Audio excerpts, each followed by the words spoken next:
പട്ടാളം ഇവിടെ ഇല്ലേ? ആരാടാ പട്ടാളത്തെ അധിക്ഷേപിക്കുന്നവൻ? ആ, പോലീസാണ്. പോലീസല്ലടോ, റിട്ടയർഡ് സർക്കിൾ ഇൻസ്പെക്ടർ രാഘവൻപിള്ള അദ്ദേഹം. തന്നെ കണ്ടില്ലല്ലോ എന്ന് ഞാൻ ബാലേന്ദ്രനോട് തിരക്കായിരുന്നു. സത്യം പറയാമല്ലോ, എയർപോർട്ടിൽ വരണമെന്നുണ്ടായിരുന്നു. പക്ഷെ പണ്ടത്തെ പോലെ ആരെങ്കിലും വണ്ടി കഴിയാനിട്ട് വരാൻ പറ്റുമോ? തൊപ്പി പോയില്ലേ? ഇരിക്കെ. പിന്നെ എന്തൊക്കെ ഉണ്ടോ മേജർ സാറേ പട്ടാളത്തിലെ വിശേഷങ്ങൾ? വിശേഷങ്ങളൊക്കെ ധാരാളം പറയാനുണ്ട്. നമുക്ക് രണ്ടുപേർക്കും എന്താ പണി? വിശേഷങ്ങൾ പറഞ്ഞങ്ങ് കൂടാ. അല്ല, നമ്മുടെ പൈലറ്റിന്റെ അടിയനോട് ഉണ്ട്. ആ, താൻ ഈ പൈലറ്റിനെ നിർത്തിക്കൊണ്ടിരിക്കുന്ന ഉദ്ദേശം എന്താ? ഇയാൾക്ക് വയസ്സെത്രയെന്നാ എന്റെ വിചാരം? നീയെങ്കിലും എവിടെയെങ്കിലും തളച്ചിട്ടുണ്ടേ? അങ്ങനെ പറഞ്ഞു കൊടുക്കണ്ട ഞങ്ങളെ. തന്റെ കാര്യമല്ല പറഞ്ഞു. ചെറുക്കൻ ചേട്ടനെ ഒരു എഡ്ജ് ചെയ്യുന്ന ലക്ഷണമാണ്. അല്ല, ഞാനൊന്നും ഉദ്ദേശിച്ച് പറഞ്ഞതല്ല. പിന്നെ അങ്കിളിന്റെ ഒരു മോറൽ സപ്പോർട്ട് ആയിക്കോട്ടെ എന്ന് കരുതിയാ. മനസ്സിലാകുന്നുണ്ട്. എടോ, ഈ വീട്ടിലൊരു പെണ്ണിന്റെ തരിയുണ്ടോ? നീ അത് പോട്ടെ, രുചി അറിഞ്ഞ് എന്തെങ്കിലും ഭക്ഷണം കഴിക്കാൻ പറ്റുന്നുണ്ടോ? വേലക്കാരുടെ കൈ വേറെ, വീട്ടമ്മയുടെ കൈ വേറെ. എടോ, അതിപ്പോ എന്റെ കുറ്റമാണോ? ഞാൻ ഇവനോട് പറയാൻ തുടങ്ങിയിട്ട് നാളത്രയായി. ഇനിയിപ്പോ ഞാൻ റിട്ടയർഡായി. നമുക്ക് രണ്ടുപേരും കൂടെ ചേർന്ന് ഇവന് പറ്റിയൊരു പെണ്ണിനെ കണ്ടുപിടിക്കും. ഒരു പെണ്ണിന്റെ മനസ്സിൽ കൊളുത്തിട്ടുണ്ട്. ആദ്യം നമുക്ക് രണ്ടു കൂടെ പോയി പെണ്ണിനെ ഒന്ന് കണ്ടുവരാം. അത് കഴിഞ്ഞ് പൈലറ്റ് പോയി കണ്ടോട്ടെ. എന്താ അങ്കിളിന് വേറെ പണിയൊന്നുമില്ല. എനിക്കിപ്പോ കല്യാണമൊന്നും വേണ്ട. ചേട്ടാ, ചേട്ടൻ അവിടെ നിന്നേ. ചേട്ടൻ എന്ത് കളിയായി കളിക്കുന്നത്? അങ്കിൾ സീരിയസ് ആയിട്ടൊരു കാര്യം പറഞ്ഞപ്പോ ഒരു വർത്താനം പറഞ്ഞു കണ്ടില്ലേ ചേട്ടാ? അത് ഇതിനൊക്കെ ഒരു സമയമുണ്ട് കേട്ടോ. ഏതിനൊക്കെ? അല്ല, ഈ മംഗല്യഭാഗ്യം എന്ന് പറയുന്നത്. എടാ, മംഗല്യഭാഗ്യം സ്ത്രീകൾക്കാണ്. ഓ, അത് ശരിയാ. ചേട്ടൻ ആണാണല്ലോ. അത് ഇതുവരെ മനസ്സിലായിട്ടില്ലേ? വേദവേ, ഇന്നിവിടെ നല്ല ചാപ്പാടൊക്കെ ഉണ്ടായിരിക്കുന്നല്ലേ? പിന്നെയോ ബാലേന്ദ്ര, മൂന്ന് സമയത്ത് ദേവന്മാരിൽ എവിടെ പോയി കിടക്കും? വെറുതെ ഡാഡി.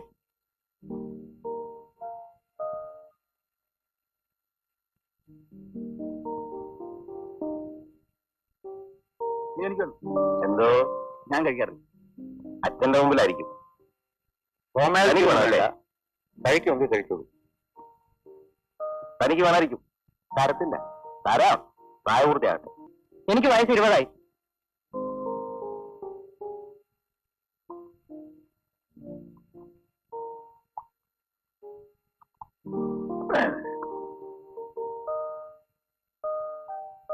ഒഴിക്കടോ.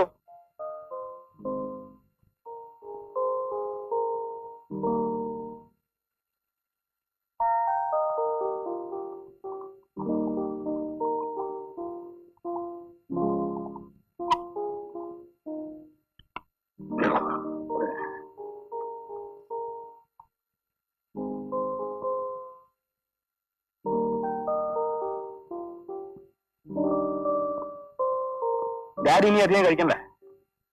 ഓ, 1944 തോന്നുന്നു ഞാനും മേജർ രാംലാലും കൂടി ഒറ്റ ഇരിപ്പിൽ 2 കുട്ടി കൂടി. 1946 അതേടോ, 46 ചേർത്തല സ്റ്റേഷനിൽ വെച്ച് ഞാനും ലോക്കപ്പിൽ കിടന്നിരുന്ന ഒരു കൊലപ്പുള്ളിയും കൂടെ 3 വോട്ടിലാ ഒറ്റ ഇരിപ്പിന് അടിച്ചു തീർത്തു. 1949 അമൃത്സരസിൽ വെച്ച് ബഡാഖാന. 1950 ഞാൻ കൊല്ലം സ്റ്റേഷനിൽ ഇല്ലെങ്കിലേ ഡാഡിയും അങ്കിളും കൂടി ലാത്തി അടിച്ച് ഞങ്ങളെ കൺഫ്യൂഷൻ ആക്കരുത്. അത് നിനക്ക് ഞാൻ സ്മോൾ വരാത്ത വൈരാഗ്യത്തിന് നീ എനിക്കിട്ടൊന്ന് വെച്ചതല്ലേ? അപ്പോഴേ പോലീസും പട്ടാളവും കൂടെ ഞങ്ങളെങ്ങനെ ഇരുത്തി വധിക്കരുത്. ഒരു തുള്ളി ആഹാരം കഴിച്ചിട്ടില്ല രണ്ടുപേരും. ഭക്ഷണം കഴിച്ചിട്ട് ഞങ്ങളുടെ ആബ്സൻസിൽ എന്ത് വേണേലും അയക്കും. എന്നാലേ നമുക്ക് തുടങ്ങാം. ഇനി ആഹാരം കഴിച്ചിട്ട് മതി. മതി കഴിച്ചത് ഇങ്ങോട്ട്.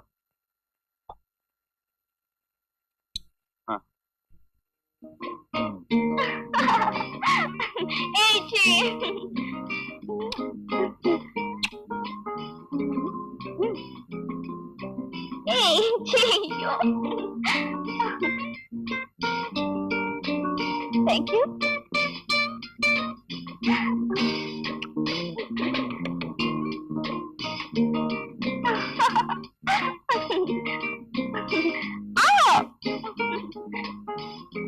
വിജയ,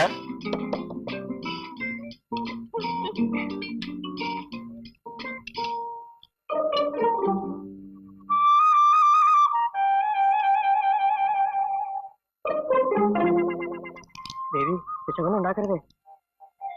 വിനയ,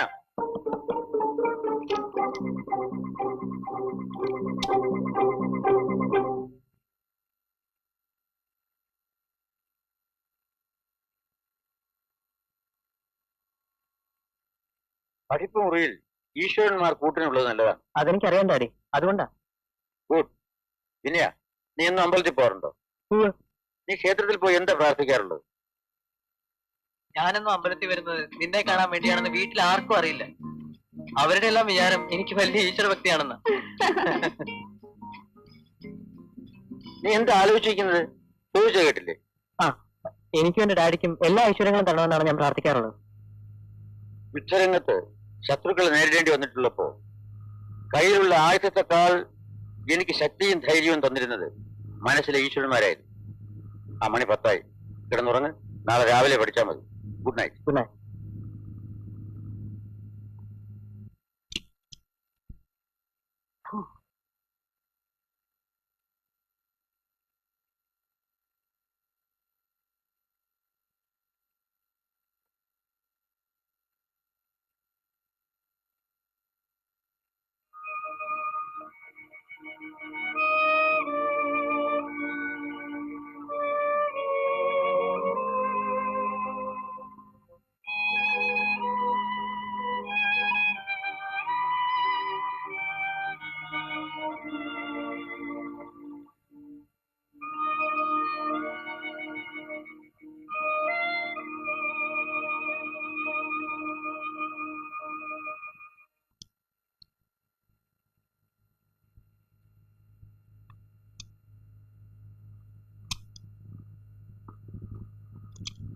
ചേട്ടാ, അപ്പോഴേക്കും വാതിൽ കൂട്ടി ഉറക്കമായോ?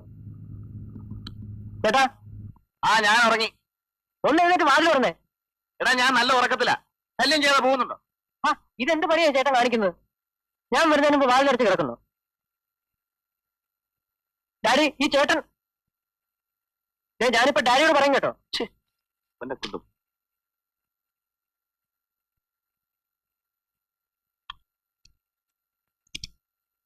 നീ എവിടെ ഇത്ര നേരം? വിളിച്ചു കേട്ടില്ലേ?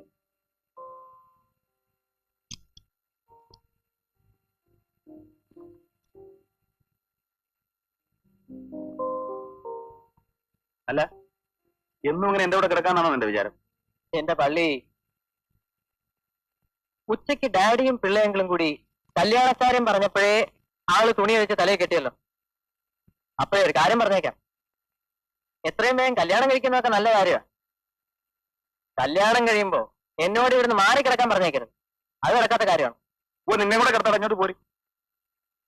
ഞാൻ ഈ മൂലയിൽ എവിടെയെങ്കിലും കണ്ണു അടച്ച് അടങ്ങി ഒതുങ്ങി കിടന്നോളാം. ഞാൻ ആ ഭാഗത്തേക്ക് നോക്കത്തില്ല. എടാ തോട്ടി പോലെ ആയല്ലോടാ. ഇപ്പോഴും അവന് കിടക്കണേ കൂട്ടുവേണം. നാളെ പോലെ ഡാഡിയുടെ കൂടെ പോയി കിടന്നോ. അയ്യോ, ഡാഡിയുടെ കൂടെ കിടക്കാനോ? എന്നിട്ട് വേണം ഡാഡിയുടെ 941 946 ഒക്കെ കേട്ട് ബോറടിക്കാൻ. ഞാനില്ല.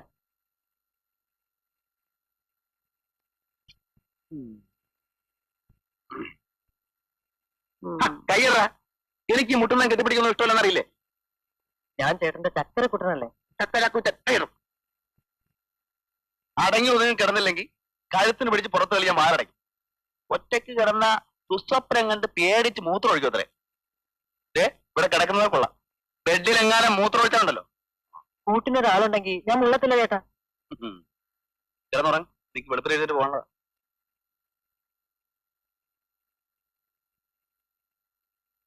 കല്യാണം കഴിച്ചിട്ട് ഇയാൾ എങ്ങനെയാണ് മുട്ടാനും തട്ടാതെ കിടക്കാൻ പോകുന്നത്? ഒന്നും അറിയാൻ പാടില്ലാത്ത കൊച്ചു കുഞ്ഞല്ലേ. ആവോ, ഇങ്ങനെ ഒരു കല്യാണം കഴിച്ചിരുന്നെങ്കിൽ ബാക്കിയുള്ളവരുടെ റൂട്ട് തെളിഞ്ഞു കിട്ടിയാണ്. അനുഭവിക്കാനുള്ള യോഗം വേണ്ടേ?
ഗുഡ് ഈവനിങ് മോളെ.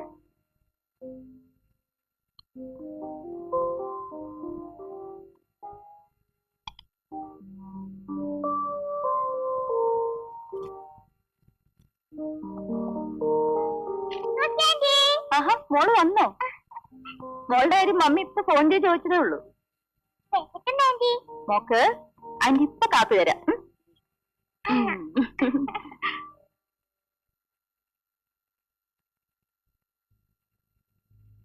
ചുമക്ക് കുറവുണ്ടോ അപ്പൂപ്പ? കുറവില്ല മോളെ. വീട് വലിച്ചിട്ടാ ചുമ നിൽക്കാത്തെന്ന് സൂചി ആന്റി പറഞ്ഞു.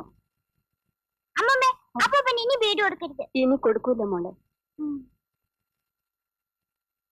അങ്കിളിനോട് പുതിയതായിട്ട് അഡ്മിറ്റ് ചെയ്താണോ? അങ്കിളിന്റെ പേരെന്താ? രതീഷ്. എന്താ അസുഖം? പനിയാ. ആ, മോടെ പേരെന്താ? രമ്യമോൾ. പവി, താര വന്നിരിക്കുന്നൊക്കെ രമ്യമോളാ. പവിയുടെ പനിയൊക്കെ മാറിയെന്നാ തോന്നുന്നേ. ഒട്ടും ചൂടില്ല. മോളുടെ അമ്മ വന്നില്ലേ? വരാറാവുന്നേ ഉള്ളൂ.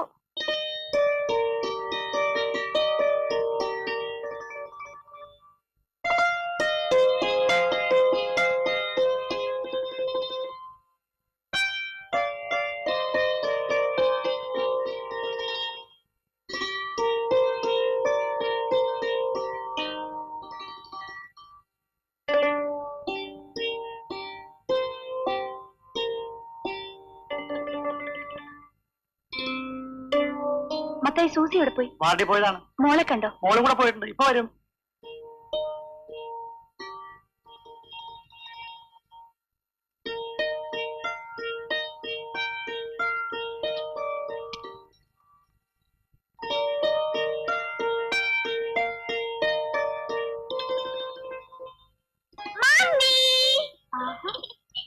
മോളിത് എവിടെയായിരുന്നു? അതെയോ? ഞാനും സൂചിയാന്റിയും കൂടെ ഇഞ്ചക്ഷൻ കൊടുത്തു. അല്ലേ സൂചിയാന്റി? വലിയ സൂചിയായിരുന്നു. നീ എന്താ ലേറ്റ് ആയ? ഇന്ന് ഓഫീസിൽ വലിയ തിരക്കായിരുന്നു. താക്കൂ. നിന്റെ ഡ്യൂട്ടി കഴിഞ്ഞില്ലേ? ആ, കഴിയാറായി. അടുത്ത ഷിഫ്റ്റിൽ ഇല്ലിക്ക. അവള് വന്നിട്ട് വേണം വരാൻ. വാ മോളെ, വരട്ടെ.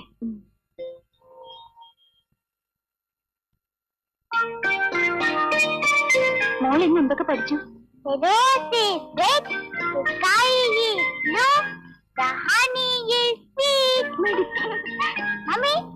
ഞങ്ങളുടെ ക്ലാസ്സില് ഹണിയെ കുറിച്ചാണ് സ്വീറ്റ് എന്ന് പറഞ്ഞത്. അതേ കുട്ടിക്ക് വലിയ പവർ.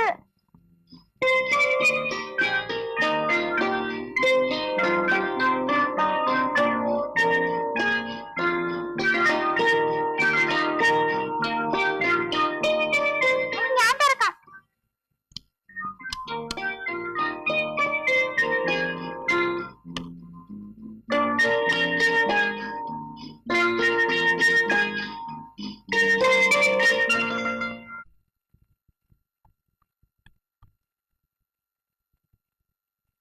നീ രാവിലെ എവിടെ പോകുന്നു?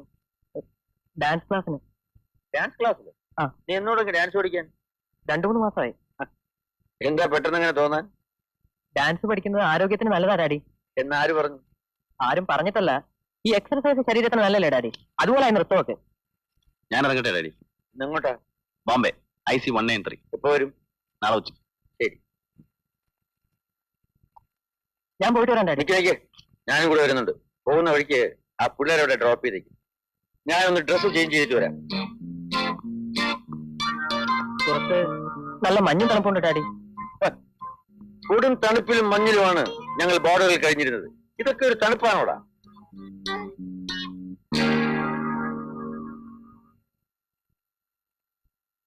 സംഗതിയാകെ കുഴയെന്നാ തോന്നുന്നു. ഈ കൊച്ചുവെളുപ്പങ്കാലത്ത് ഡാഡി ഇറങ്ങി പുറപ്പെടുമെന്ന് ആര് കരുതി? കല അവിടെ കാത്തു നിൽക്കുകയും ചെയ്യുമല്ലോ. പോകാൻ വേറൊരു വഴിയില്ല.